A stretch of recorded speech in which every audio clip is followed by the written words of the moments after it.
Hi everyone, my name is Nasreen and we are here to solve another question on SQL, and today is day 19 of solving 100 questions on SQL.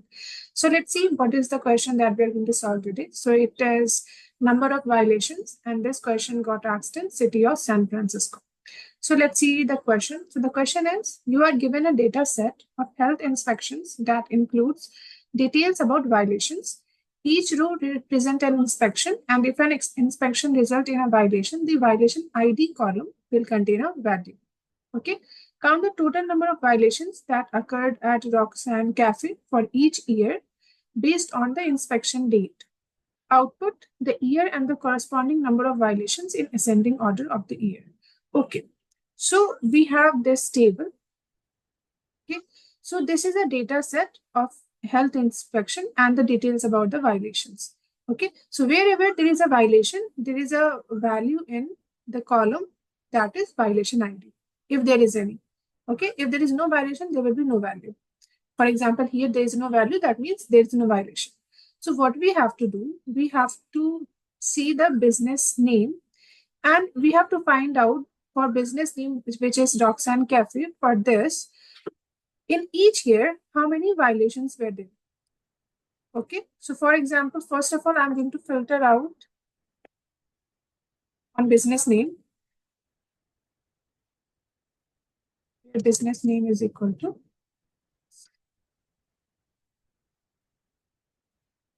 Okay, and if we see in this table, we have a column called as inspection date. In inspection date, we have the date in this format. So what we have to do for this business name, okay, in each year, how many violations were there, we have to find out. So we have to find out unique year, okay, and number of violations happened in that particular year.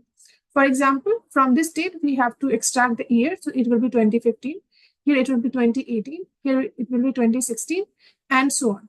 And then we have to put group by on the year value so that all the year will come together. And then we have to count how many times violations has happened using violation ID. And if there is any value, it will count. Okay. So what we are going to do, let me show you how to extract year from a date. If we are going to write down year inspection date, it is going to give us a column and it will have year. Okay, so this is how we extract year from a date. Let me name this as year. Okay, and we have to do what? We have to group by as well on this. Okay, so I'm going to write down group by year. So if I'm going to run this, this is what we are getting.